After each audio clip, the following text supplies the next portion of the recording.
یاد رکھو بھارت کے مسلمانوں، تمہارے پاس ہمارے پاس صرف دو راستے ہیں۔ ایک، ہم زندہ رہیں گے تو جمہوری طریقے سے اپنے حق کو منوائیں گے، اور اگر اللہ نے فیصلہ کر لیا کہ ہماری موت ہوگی تو ہم اسی زمین میں جائیں گے۔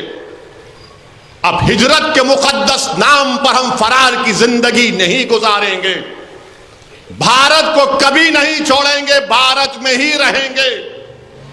ان ظلم کرنے والوں سے جمہوری طریقے سے پنجہ آزمائی کریں گے، اللہ کی ذات پر توکل کر کے اپنے حق کے لیے مقابلہ کریں گے۔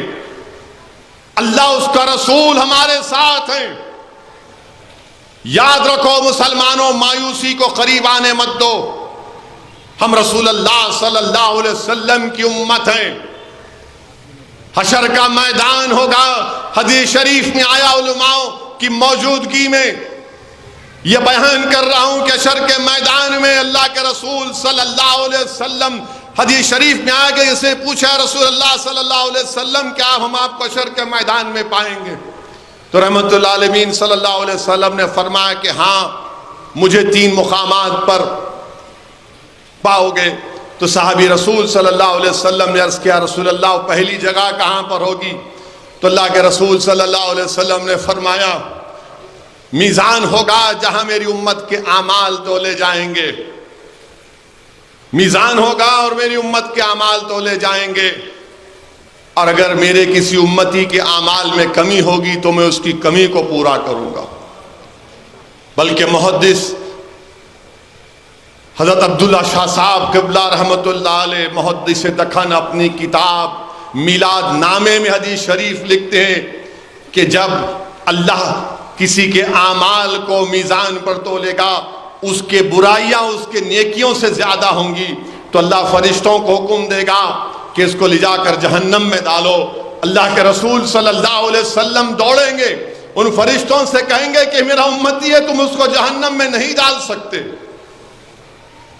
وہ کہیں گے ہم تو اللہ کے حکم کے پابند ہیں۔ رسول اللہ صلی اللہ علیہ وسلم اللہ کے پاس، اللہ اپنی شان کے مطابق تشریف فرما ہوگا، کہیں گے یا اللہ میرا امتی ہے، تو نے مجھ سے وعدہ کیا تھا۔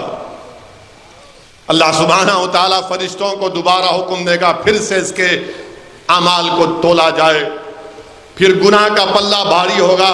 اللہ کے رسول صلی اللہ علیہ وسلم ایک چھٹی اس کے صلی اللہ علیہ وسلم ایک چھٹی اس کے نیکیوں کے پلے میں رکھیں گے۔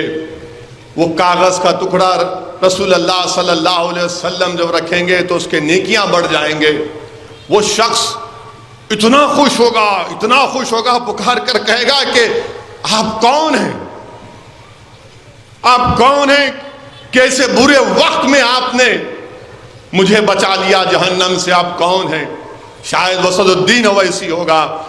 رسول اللہ صلی اللہ علیہ وسلم فرمائیں گے میں وہ ہوں جس پر دنیا میں تم نے مجھ پر درود و سلام پڑھتا تھا، اس درود و سلام کی برکت کی وجہ سے آج اللہ تجھے نجات دے رہا ہے۔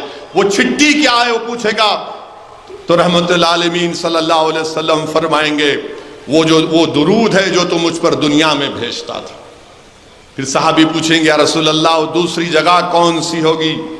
تو اللہ کے رسول صلی اللہ علیہ وسلم فرمائیں گے کہ حشر کے میدان میں میری امت پیاسی ہوگی، میں حوض کوثر پر رہوں گا اور اپنی امت کی پیاس کو بجھاؤں گا۔ پھر صحابی پوچھیں گے یا رسول اللہ صلی اللہ علیہ وسلم وہ تیسری جگہ کون سی ہوگی؟ تو رسول اللہ صلی اللہ علیہ وسلم فرمائیں گے، ارشاد فرمائیں گے کہ پل صراط ہوگا، جبریل امی اپنے پر بچھائے ہوں گے اور میں اللہ سے دعا کروں گا کہ رب سلم، یا اللہ سے دعا کریں گے رسول اللہ یا اللہ کہ میری امت کو سلامتی سے گزار دے۔ تو اسی پر کسی عاشق نے خوب کہا کہ رضا پل سے وش کرتے گزریے کہ ہے رب سلم صدائے محمد۔ میرے عزیز دوستوں اور بزرگوں، اسی لیے میں آپ سے عرض کر رہا ہوں کہ اپنے حوصلوں کو بلند رکھو، ڈرنے اور گھبرانے کی ضرورت نہیں ہے۔ کوئی تمہارے ساتھ ٹھہرے یا نہ ٹھہرے، ارے انسان نہیں ٹھہرا، انسان کیا کرے گا؟ اللہ ہمارے ساتھ، اللہ ہمارے ساتھ ہے۔ حسبنا اللہ و نعم الوکیل، اللہ ہمارے لیے کافی ہے۔